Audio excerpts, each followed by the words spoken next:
I'm Corrie Yelland. I help cancer patients full-time. I guess you'd say that's my occupation. Do it 10, 12, 14 hours a day.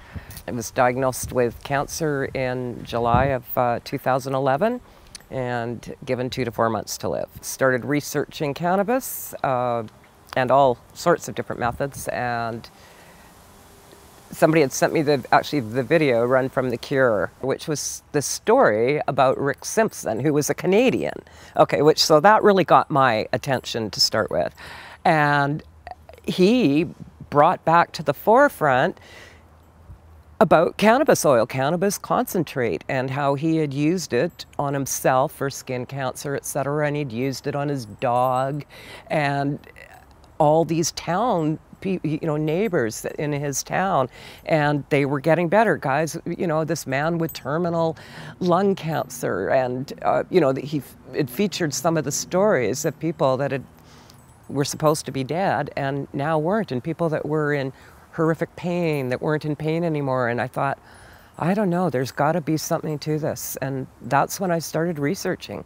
Sat down and started to watch this movie and went, holy crap, and ended up watching the whole thing. And then I watched it again and went, wow, and called a physician friend of mine in Italy, internationally known guy, and said, Danielle, what do you know about this? And he's like, oh, Corrie, we've been, treating cancer patients with cannabinoids for years here. And so I did nothing but research it for 2-3 weeks, day in, day out, and decided that's what I was going to do. And that was the start of this 10-year journey. It's 10 years now. It's like, whoa. So I was diagnosed with anal cancer in July of 2011. I was given 2 to 4 months to live, 6 on the outside if I did not do radiation. I did not do radiation. When I told him that I wanted some time to think about it, I didn't even mention alternative cures or methods. I just said, I wanted some time to think about it. He got really quite PO'd at me and stood up and told me I had a death wish and walked out. And, from there we went up to the library and researched, and not a lot on anal cancer, but what was the #1 cause of anal cancer? Radiation. And I'm like, what? Let me get this straight. You want to radiate me to get rid of cancer to what? Create more cancer? And I later found out from somebody working at the clinic that they actually noted on my chart that they did not expect radiation to work. Yet they were going to put me through that. And this was really a horrific treatment, okay? When I went in, I took 2 people with me to make sure I heard everything correctly. And he's like, very blasé, well, this is the worst part of the body to treat. You're going to have 2nd and 3rd degree burns vaginally, rectally, perianally. We're going to hit your coccyx and your pubic bones, so you're going to have bone deterioration. We'll try not to hit your spine. Your vagina will probably fuse shut.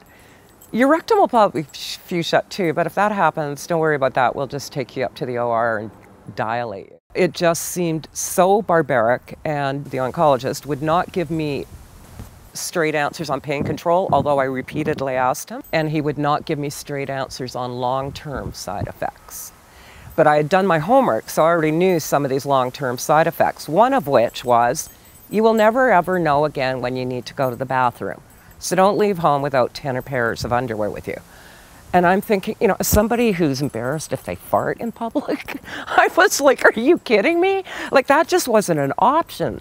It just seemed like such a horrible way to live. And I thought, I don't know, there's got to be a better way. And I went home and started looking for a better way. Nothing that I knew of.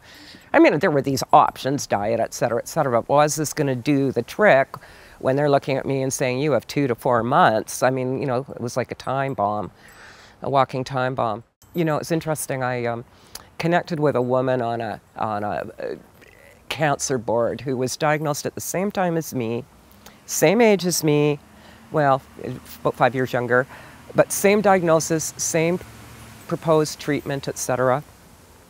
And at the end of my 2-3 weeks, I said to her, I think this is what I'm going to do. And she chose to have radiation. At Christmas, I received an email from her husband saying that she had passed away from infection to radiation burns and left behind a 12-year-old daughter.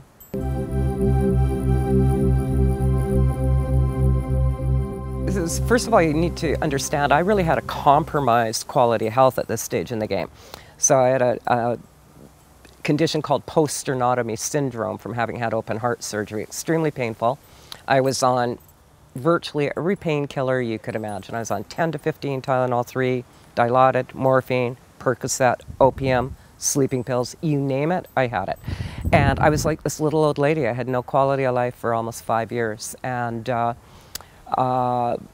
so the thought of going through that treatment that sounded so horrific on top of what I was already coping with was just completely overwhelming. And I remember saying to my son, I don't know, Michael, quality of life or quantity of life? And he said, you know, I'll support you either way. And so I, looked into this cannabis oil and I thought, okay, this is what I'm going to do. So I figured, that would be pretty easy breezy. I'll go into the doctor, I need a note. So I had 2 GPs and they shared an office, and I saw the female and she said to me, it's against my religion. So she refused to write me a note. And she said, you can check with the other GP, he might do it, but I'm not going to sign.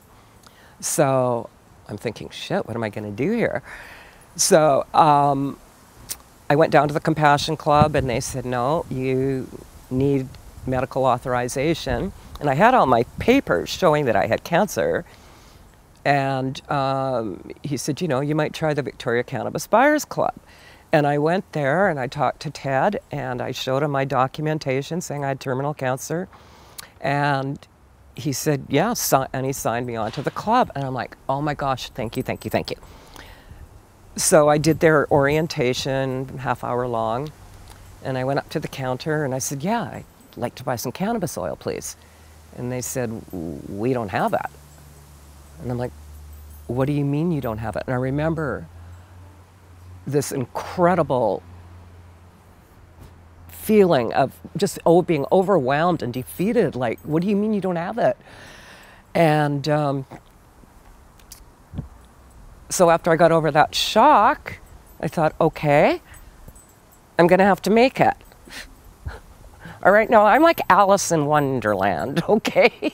I'm not like this cannabis person who's been smoking a lot of cannabis. I did that when I was 19, 20, and I got paranoid all the time, so that was the end of it. Didn't have anything against cannabis, but it wasn't my thing. So I'm thinking, shoot, what am I going to do here? So went home and went on the Phoenix Tears website, and there was this video on how to make cannabis oil. And there was also printed instructions, so I thought, all right. So printed off the instructions, went to the Cannabis Buyers Club. I was on disability at the time, so my friends all got together and donated money, and we got this like 2 ounces of 4 different strains of cannabis. And one of my friends said we could make it at his house in his backyard. And so we all were written instructions on how to not blow each other up, okay? And we made this cannabis oil. And, it was just this tiny little amount. And I remember looking at the syringe of black stuff and thinking, this is gonna save my life? Like, really? But, I'm doing the non-religious one. I'm doing the deals with God. Okay, so even if you can just hold this at bay, I'm good with that, okay? So the first time I took oil, I was so terrified as somebody who always got so paranoid. I had somebody stay with me for 9 hours. At the end, I'm like, okay, I think I'm gonna live now. And that was the beginning of my journey. So I started taking this oil, just this tiny little amount, little pinhead to start, and then building up. And I'd do it 3 times a day. And I must have been about 10 days in, and a friend phoned, and we're talking, and he says, how's your pain today? And I went, oh my God, I don't hurt. And in 10 days, I went from all of those pharmaceuticals I told you about to half a Tylenol 3. It was just incredible. And that was something that I hadn't even counted on. I was all about just trying to save my life. So this was just, it was like, wow. And I'd pass people on the street and they wouldn't recognize me because I was like this little hunched over old lady, okay? I had no life for 5 years. And even the most skeptical, my friends is going, wow, like you even look different. And that was only 10 days in, okay? And so I thought, well, it's doing something. And I remember thinking, you know, I think these are getting smaller because I had tumors internally and externally. I had a number of tumors. And I remember talking to Janet Sweeney from the Phoenix Tears Foundation and her saying, well, you need to be taking more oil than you're taking. And I said, I can't, I get so paranoid. And she said, look, oh, you need citicoline. So citicoline is this natural supplement for mental clarity, but what it does is block the receptor that causes any anxiety or paranoia, and it works like a charm. And so I started taking citicoline, and I'd take 1 or 2, 10 or 15 minutes, 20 minutes maybe before I did oil, and I'd be absolutely fine. And then I got the good idea of, why don't I try doing suppositories closer to the problem area? So, you know, keeping in mind, I'm completely on my own at this stage. There's no Facebook groups on this at this point, okay? So it's me, myself, and I, the cannabis virgin. So I get these veggie caps. Now, if I did it, I would use vegan quick dissolves. But I get these veggie caps, and I mix, you know, some cannabis oil and a little bit of olive oil in there and started doing them rectally. However, at that stage in the game, I didn't know that you weren't supposed to put them in too far. So I was like putting them up into my throat. So I was still getting like really high.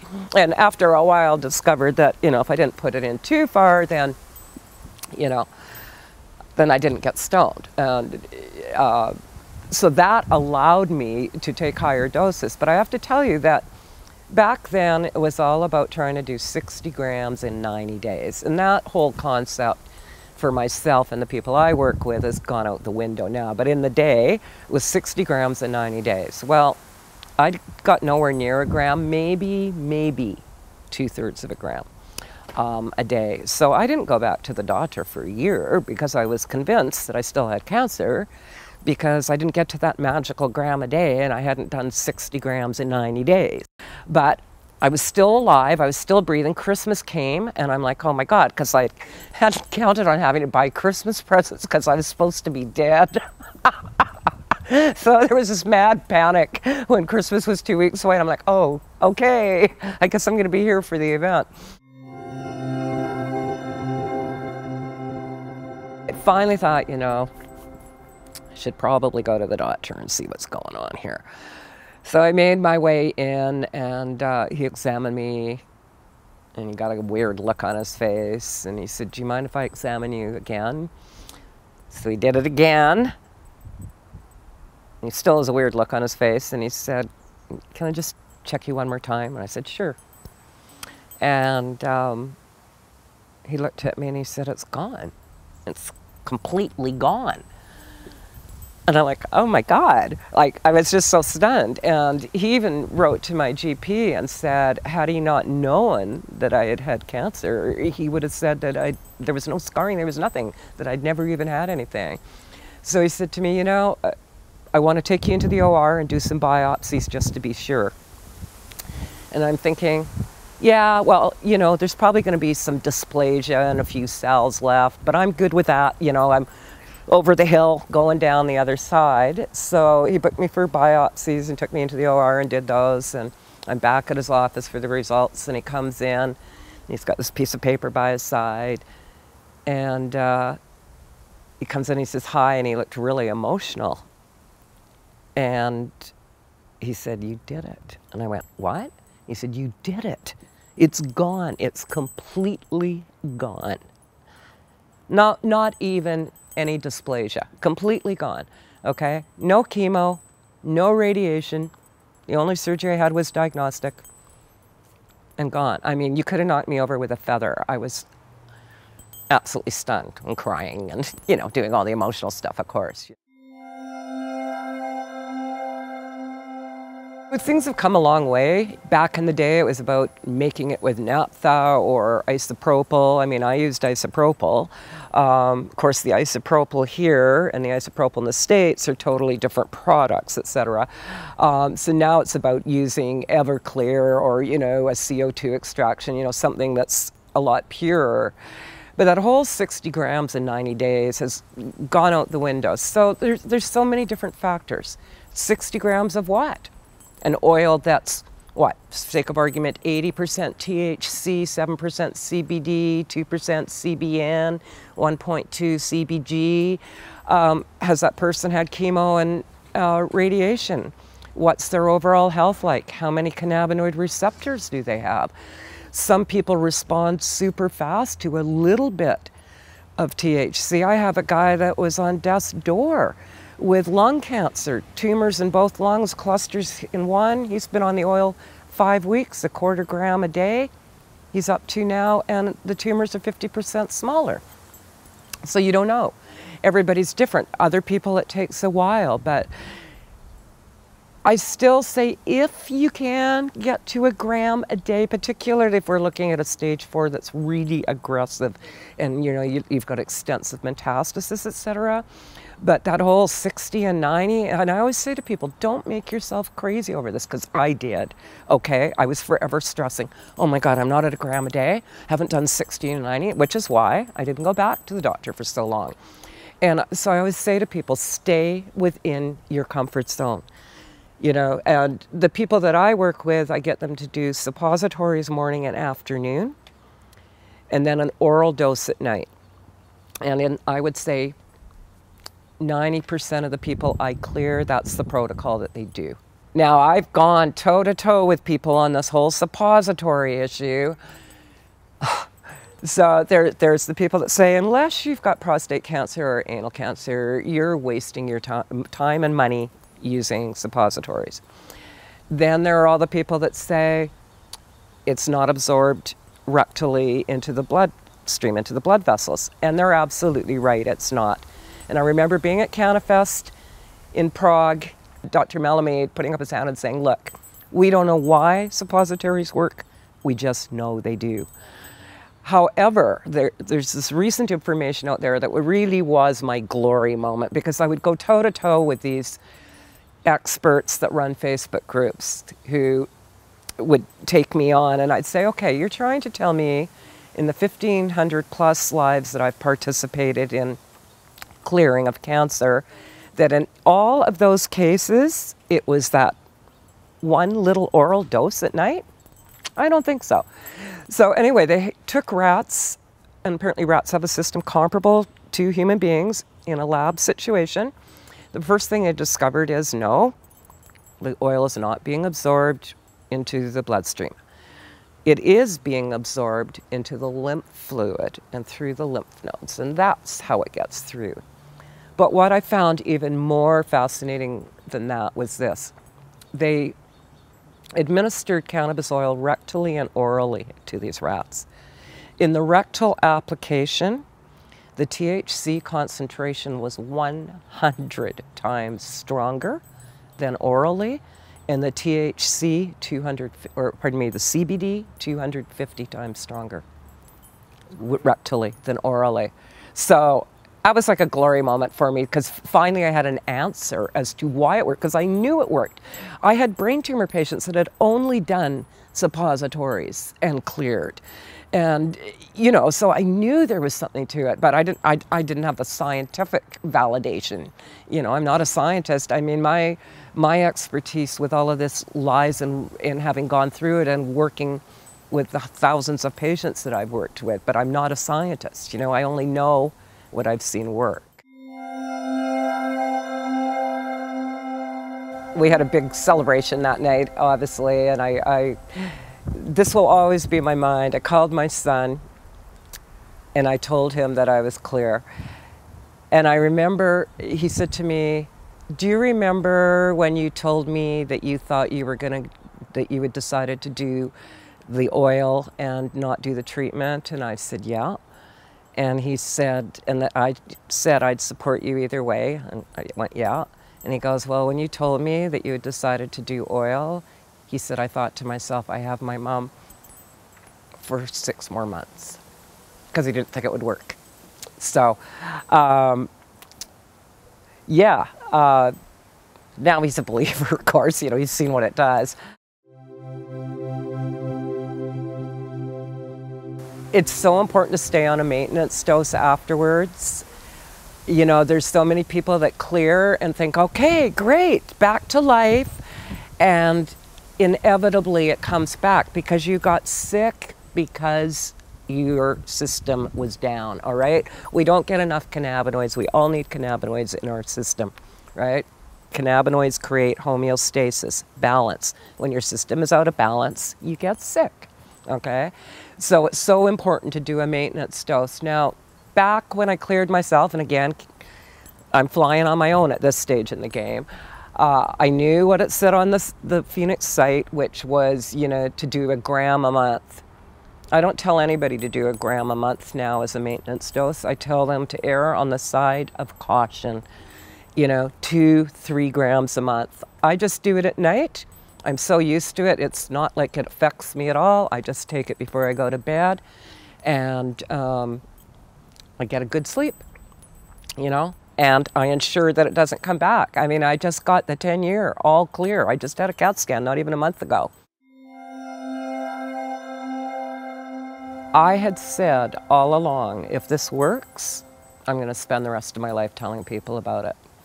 So that's what I do. I have done this 10, 12, 14 hours a day for 9 years now. Day in, day out, 7 days a week. That's what I do, every single day.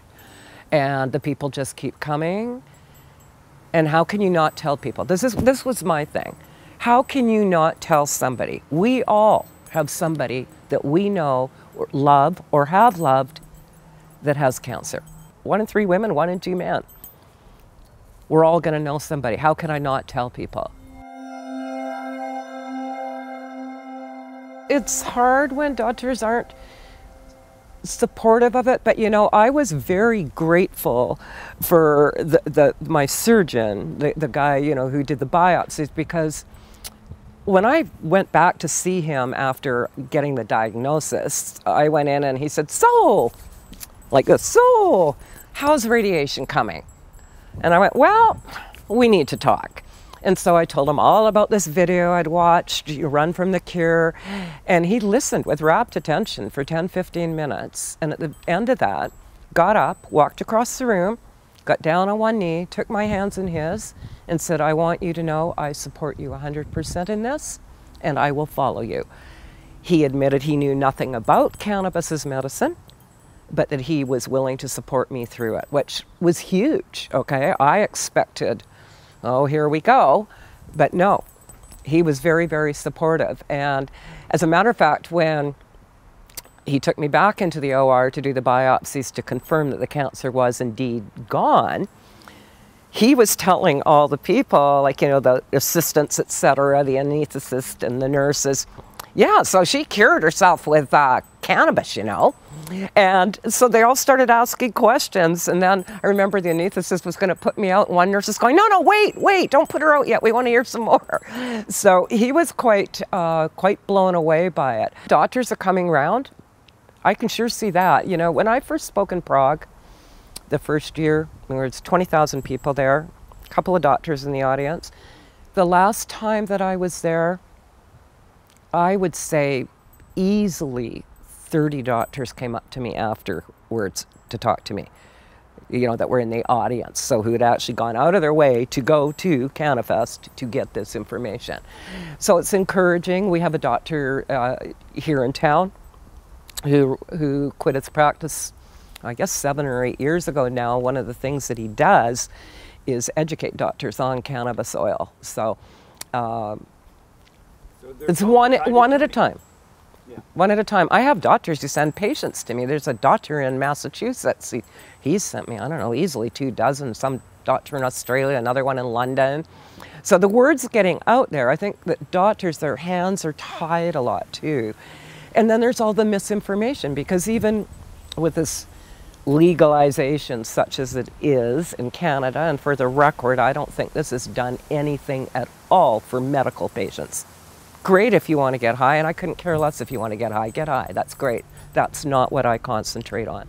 So I think what's happening is these doctors are in all good faith writing prescriptions for their patients, thinking they're being progressive, sending them to, I won't mention the different names, but we all know, okay? And it's nowhere near what they need. They're capped out at 30% THC. When somebody calls me and says they have cancer, I say, you want a minimum of 60% THC. And this is something I want to touch on. In the video, Run from the Cure, and in the early information out there, it was all about trying to get THC that's like, I believe 90% or something. Good luck, unless it's an isolate. You know, you're not going to find that. And in my experience, isolates don't cut it.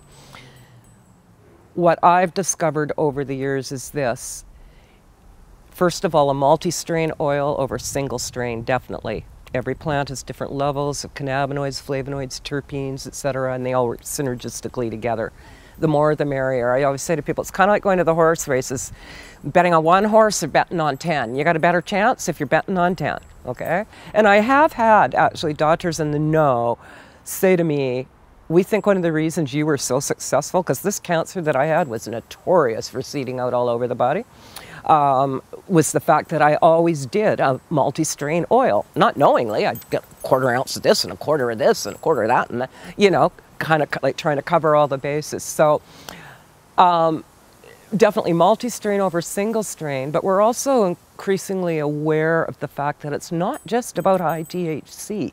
Yeah, you want a decent level of THC, but these other cannabinoids really play a role too. For example, CBN is showing great promise with lung cancer. So I have somebody that I use a lot in the States to help people. And their oil, last time it was tested, was 69% THC. That's not particularly high. But it's a 6-strain oil, and it's knocking the crap out of some really aggressive cancers, like literally plucking people off of their deathbeds, you know, and I keep saying it's all about the blend. I think it's all about the blend. I think that's what's doing it. For the most part, I would say you want to stick with indicas or indica dominant. I did have a patient once who had made oil out of sativa, and he hadn't slept in 4 days. He called me up and I was like, I haven't slept in 4 days. But also, indica can be somewhat depressive, a lot of it. So I know with this strain, this 6 strain that's I'm using a lot in the States for people, or suggesting people use, I think one of those strains has got a higher level of sativa, but you know, it's balanced against all that indica because you don't want to be wired out of your skull, you know, and trying to heal. You want to rest. I think it was a moral decision to tell people, you know, like, how could you not? How could you not? I mean, it was almost like it was my duty or whatever, right? Like, the universe had given me this gift of life. And so now it was my turn to give somebody else this gift of life. And I never thought twice about it. I just knew I had to do it. And I wanted to do it. Because how could I possibly just carry on with my life as it was? And, you know, evidently at some level my life as it wasn't going that great because I got cancer, okay? So with oil, and this is going to sound really kind of airy-fairy, it was almost like I was born again. I know that sounds weird, but it's almost like I was born again. And I almost feel like I had to go through everything that I've gone through in my life to get to this point. And that this is what my calling was, but I had to do all that 50 some odd years education first. And there was just never any question that I wasn't going to do this and help people.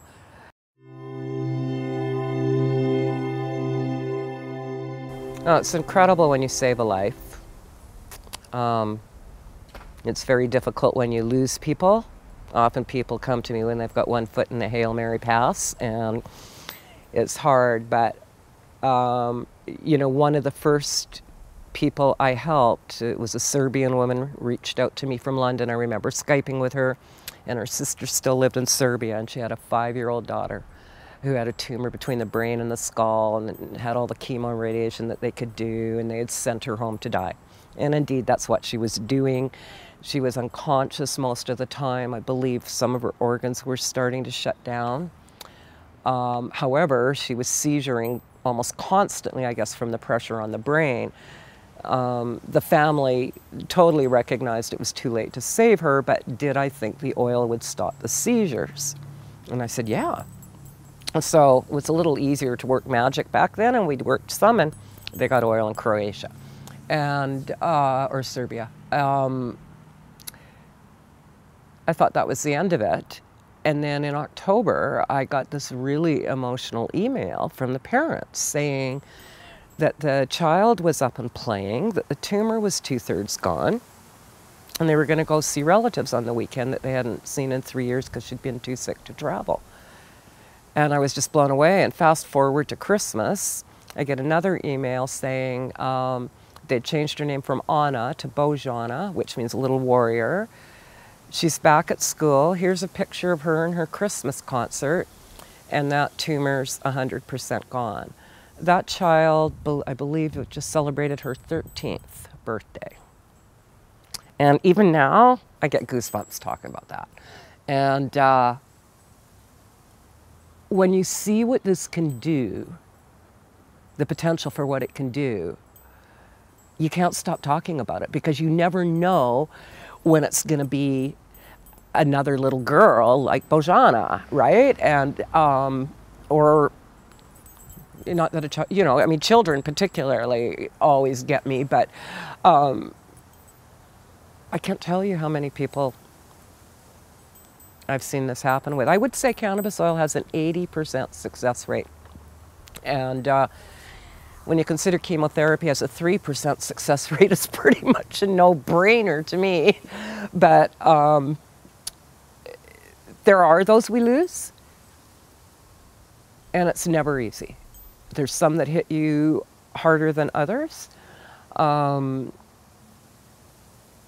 one thing I can say is this, and keeping in mind that I've worked with thousands and thousands of cancer patients now, in every single case where we have lost somebody, the family, the cousin, the neighbor, whatever, has said what a difference cannabis oil made to their quality of life.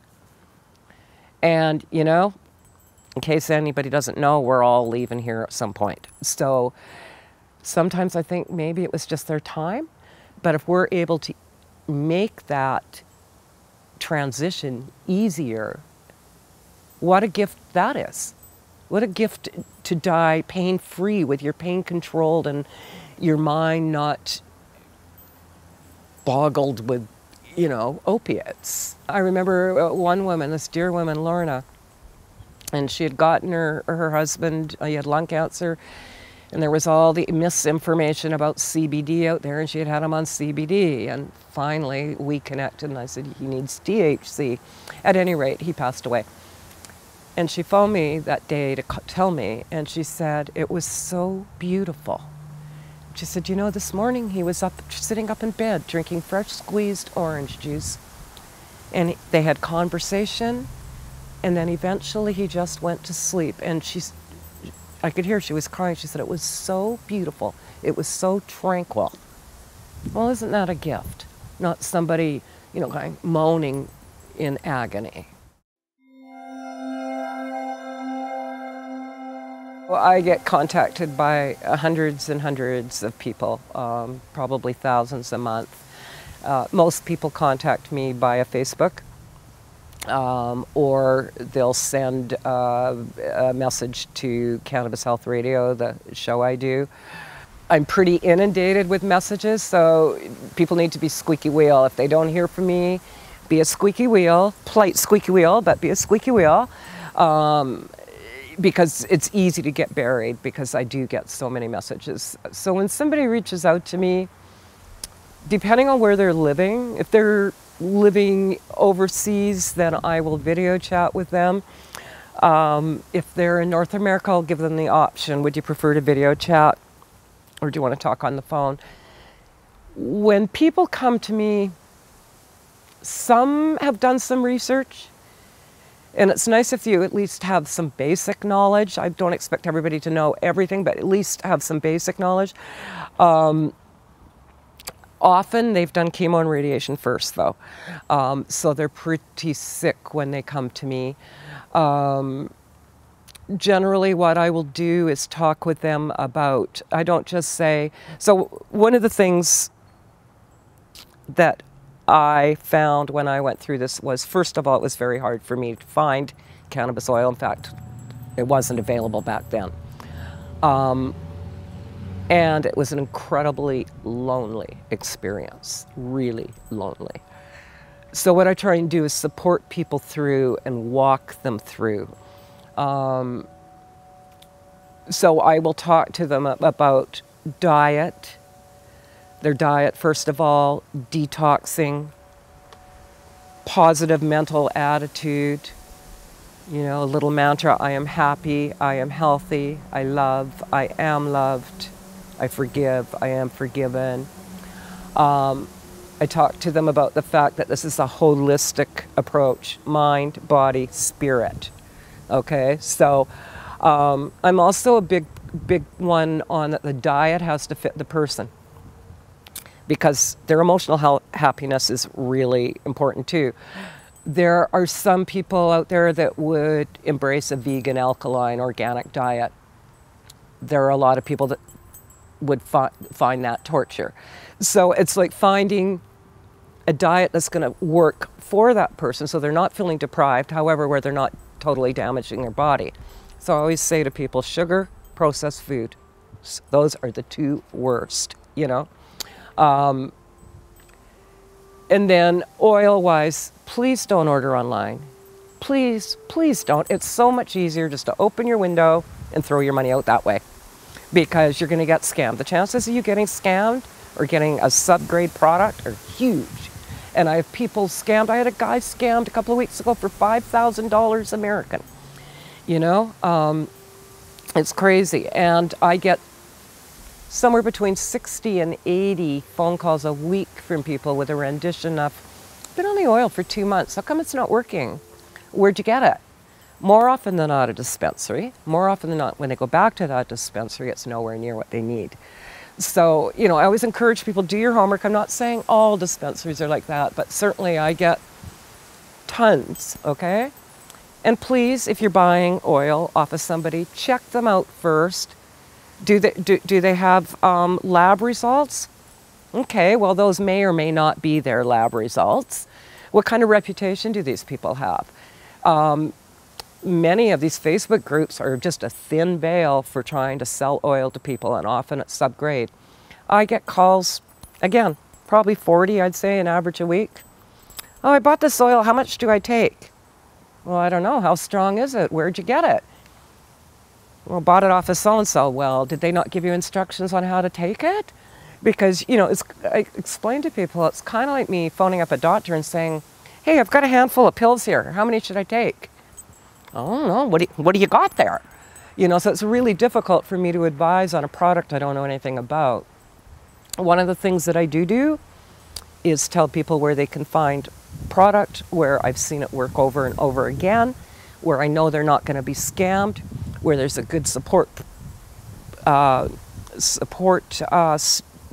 person in place there if they've got questions afterwards, etc. So I tend to send people a little printout now on how to take it, as well as I walk them through it. So I will actually have them read that now while they're on the phone with me, and then we'll go through it point by point just to make sure they're crystal clear, because I give them a lot of information in a short period of time. And just by nature, I tend to talk really, really fast like this. So I try to slow it down, but when I'm acutely aware that I've got, you know, 250 other people in the queue and I'm trying to get to as many people as I can, So it's like I give them a lot of information in a short period of time, and often when people call, they've just been hit by an emotional semi, and they're not thinking clearly, and they're not retaining stuff. So if I can send them, you know, suggestions on how I think they should be taking this product, or what you know, they would do, what I would do if I was them, as far as taking it, I think that's helpful for them. And then I get them to keep in touch, let me know how it's going, you know, because there's things that can come up, you know. Sometimes people will go through a detox. I'd say probably in about 40% of people will see that happening. And often they're thinking, oh gosh, you know, is my cancer getting worse? You know, I'm feeling really crappy. And so, you know, we talk about detox and ways to ease through that, you know, and detox can present in a myriad of different ways, everything from rashes to being hot to being cold, nauseous, flu-like symptoms, irritability, you know, this light sensitivity, on, you know, and people are convinced they've now got some, you know, exotic disease on top of what they have. And often it's just a detox. So, you know, so I walk people through, basically. I try and talk to as many people as I can, and then keep in touch with them so that they're not feeling like they're camping on Gilligan's Island or something, you know. Because it can be really scary, particularly if they're in a place where it's not legal and they don't want to say anything or whatever, you know, where they're hesitant to tell people for whatever reasons, be it that they think they're going to get busted, or I've had people that haven't told their family members at all that they've had cancer that we've cleared, and I'm like, well, are you going to tell them now? Oh, I don't know, you know, because they're so worried about the cannabis thing, the whole stigma with cannabis. But we can have those opiates and alcohol, no problem.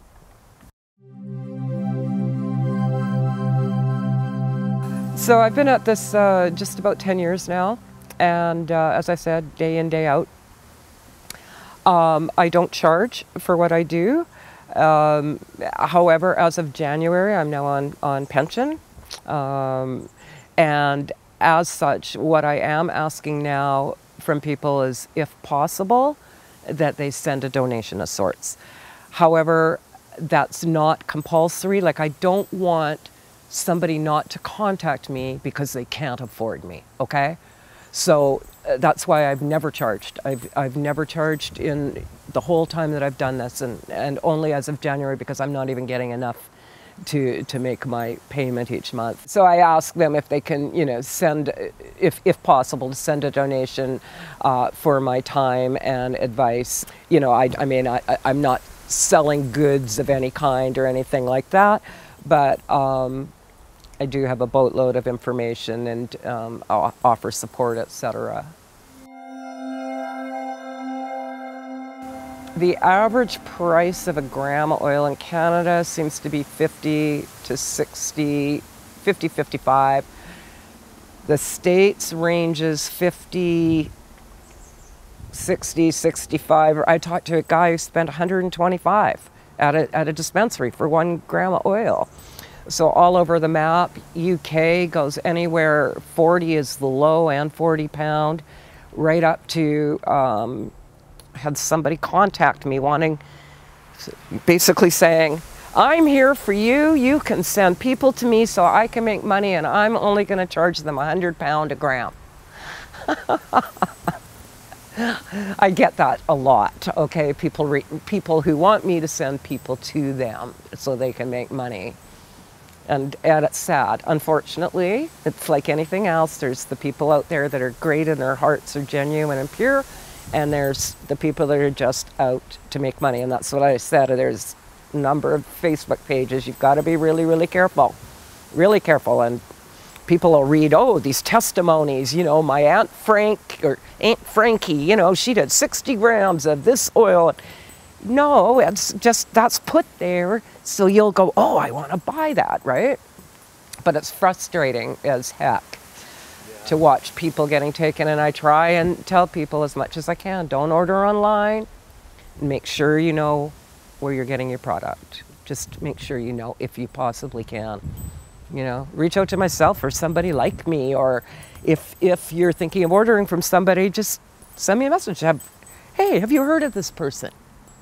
You know, and the thing is, when you're desperate like that, you're not thinking straight. You're already in panic, okay? You're in panic. You've been hit by this emotional semi, and you're trying to navigate how the heck you're going to get well. And you're not aware of all the different ins and outs to this, and you're very, very vulnerable. And somebody private messages you and says, hey, I can help you.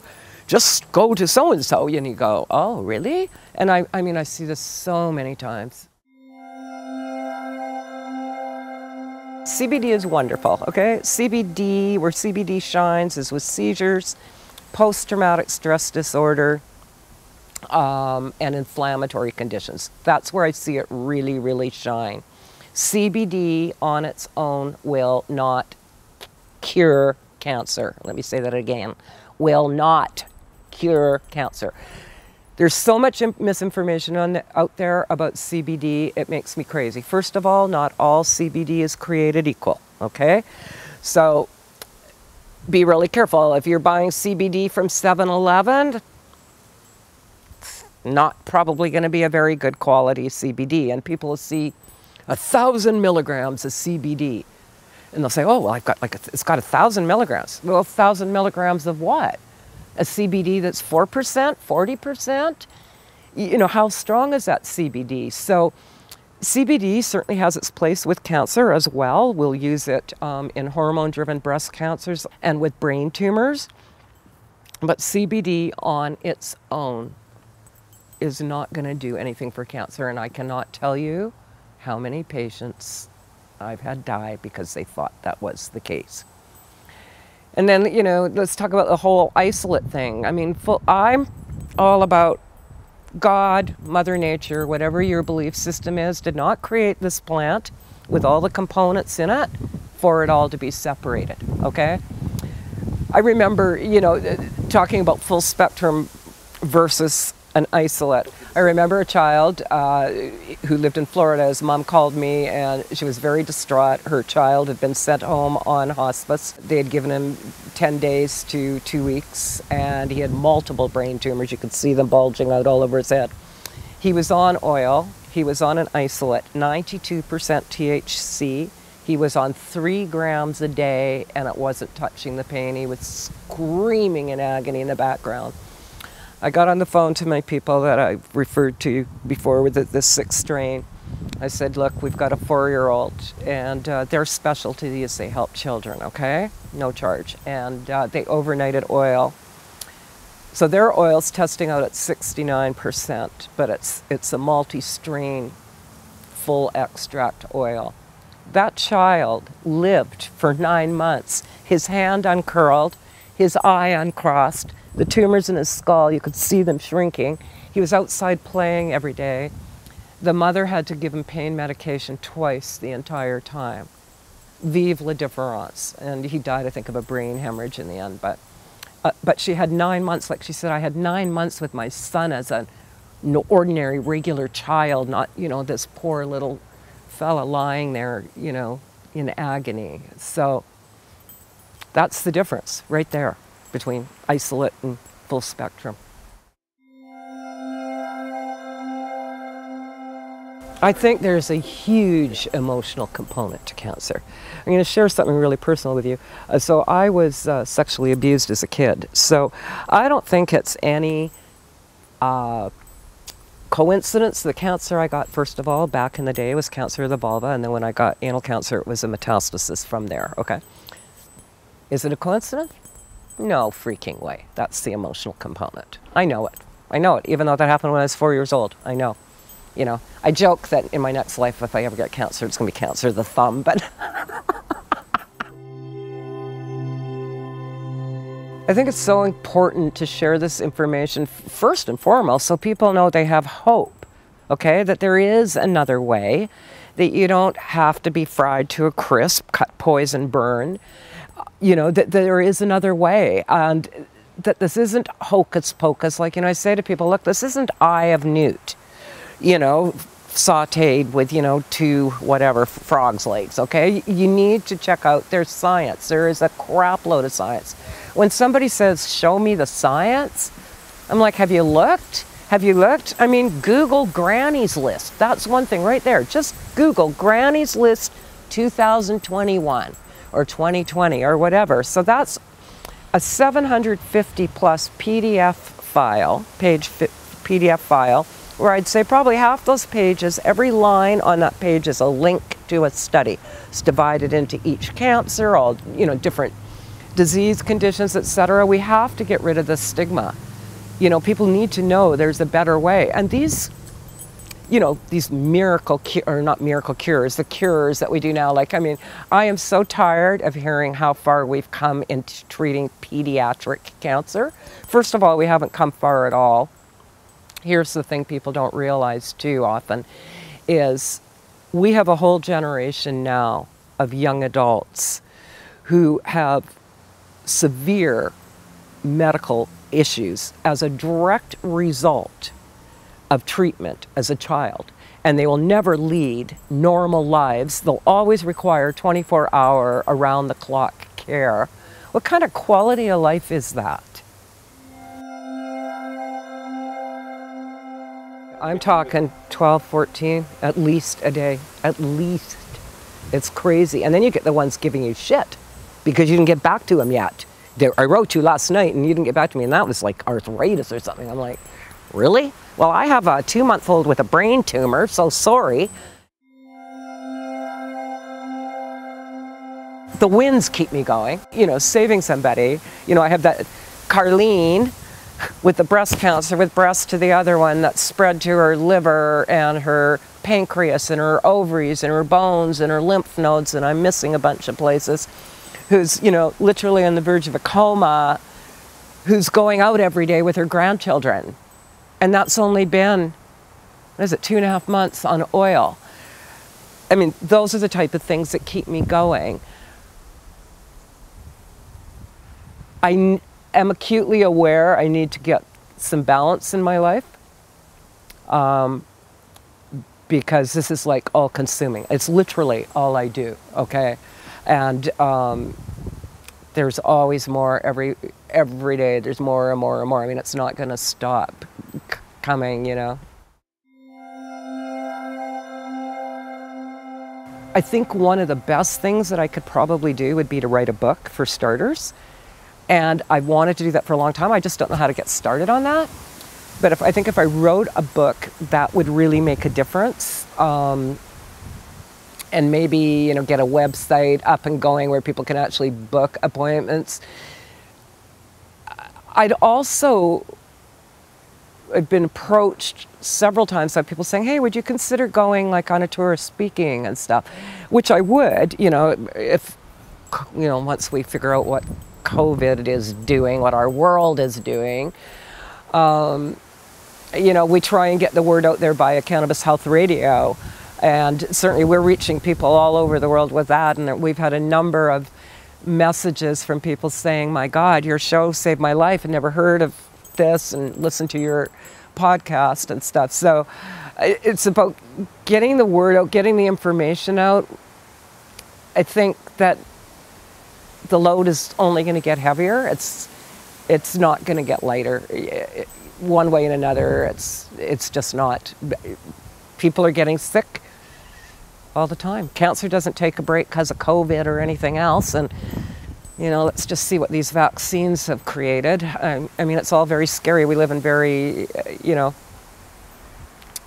unprecedented times right now. Some of the people involved in this are so incredible. It's been such a gift to meet them, you know, and connect with them either via Facebook or, you know, when I go to CannaFest in Prague, it was that connection of being with like-minded people with an energy that's almost synergistic, right? And everybody's sort of on the same plane. They're helping people, or they're all helping humanity in the cannabis spectrum on one level or another. You know, some, it was, you know, they have businesses, and fair enough, everybody needs to make a dime. You know, it's interesting the number of people, because I did put a video out at one point a live video saying, you know, I just want to let people know that, you know, I'm going to start asking for a donation. And I know that there was like repercussions. People were like, whoa, like that. And I'm like, you know what I say to that? When you've worked 10 years, 12, 14 hours a day, 7 days a week, without a break, for free, circle back to me. You know? First of all, you don't need to be high. That's huge. You do not need to be high to do this. I always get people, I don't want to be high. I had this one guy who I actually, it was in the early days when I had a lot of time, and so I spent a lot of time talking with him. He was in Germany, and we cleared him with stage 3 prostate, and he eventually went on to, he would translate when Dutch people contacted me, because he was actually Dutch, although he lived in Germany. And he'd have these people, I don't want to get high, and he'd say, do you want to get high, or do you want to die? But people don't need to be high to do this, okay? Like when I've got these young moms with breast cancer and they've got babies, they can't be gorked out of their skulls looking after babies. So suppositories morning and afternoon, oral at night. Oral 45 minutes before bed. You sleep through the effects because it takes an hour to 2 hours to kick in. You get a good night's sleep. And in the daytime, suppositories. You can get a good dose in and you're not high. You go about your day. You know, that's the first thing. People need to understand that this is not a miracle cure. It doesn't work all the time. It has, in my estimation, an 80% success rate, which is pretty darn good. But you got to be willing to make those changes that you may need to be making as well. Do you need to change your diet? Are you all about chocolate bars and chips and root beer and McDonald's? Because then the answer is yes, you do. Okay? And you've got to work on your emotional stuff. I mean, cancer's a wake-up call. Cancer isn't like our enemy. Cancer's a wake-up call. Cancer's your body going, yo, there's something amiss here. I don't like where your head's at. I don't like where your liver's at. Something, okay? There's something going on. It's a screaming siren that something's going on. And, you know, I always say to people, because of course when you're diagnosed, the first course, I think the first course doctors take is the one called How to Scare the Crap Out of Your Patient. And so when you're diagnosed, they want you to start chemotherapy yesterday. I'm like, take a month, take a couple of months. You did not get cancer overnight. You've been brewing this for a long time. I promise you, you're not going to die tomorrow. You know, give it a chance. You can always go and do your chemo or whatever afterwards, but please be aware that chemotherapy or radiation is going to change your life as you know it, your health, for the rest of your life. Not just for the next few months while you lose your hair and you puke. And the other thing that gets me, it's the whole, even the name gets me. Immunotherapy. It sounds so pink and fluffy, right up there with the pink ribbon for breast cancer. I've had patients die of immunotherapy, okay? It's just as dangerous as radiation and chemo. Chemotherapy is a very personal choice, okay? I encourage people to really check into it, not just the short-term effects, because as I said, you know, it's going to change your life for the health as you know it for the rest of your life. What I say to them is, in cases where people choose to do chemotherapy, if they do it in conjunction with cannabis oil, they come through it far, far better by a country mile. When I say far, far better, I'm not talking just about the side effects, but also in how effective that chemotherapy is. Now, interestingly enough, there was a study out a while ago, and I paid attention to it because it didn't come from a cannabis publication, it was mainstream news. And it was talking about where they're seeing the best results with pancreatic cancer is chemotherapy in conjunction with cannabis oil. You know, there's two avenues of information out there on cannabinoids in animals. One's where, you know, they're saying, oh, it can be toxic. And I had a German Shepherd with a huge tumor. We cleared that dog, no problem. I mean, and I've got people that kind of specialize in animals. I have a woman who actually makes a salve and they used it on their horse, and it just made like a huge difference as well. But yeah, cannabis, I could just say cannabis oil, not just for humans.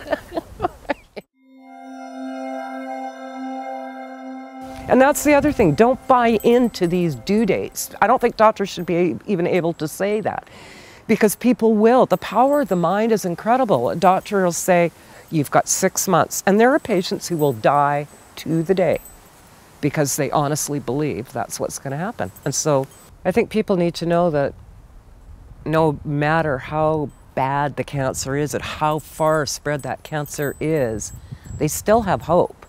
You know, people will call me and say, is it too late? And I'll say, and I know it sounds flippant, I'll say, do they have a heartbeat? Because as long as they've got a heartbeat, they've got a chance. I've long ago lost count of the number of people that I've literally plucked off their deathbeds. Like, just amazing. I have this man that was just sent home on hospice 4 weeks ago, and his tumors are 50% gone. That he sold his business. He sold his business, signed over his business, and sold all his assets. You know, I had a woman who actually was in law enforcement, who had stage 4 breast with extensive metastasis to the bones. We cleared her in, I don't know, it was 2 months. They'd given her 6 months to live. There's always hope, absolutely always hope, for sure, you know?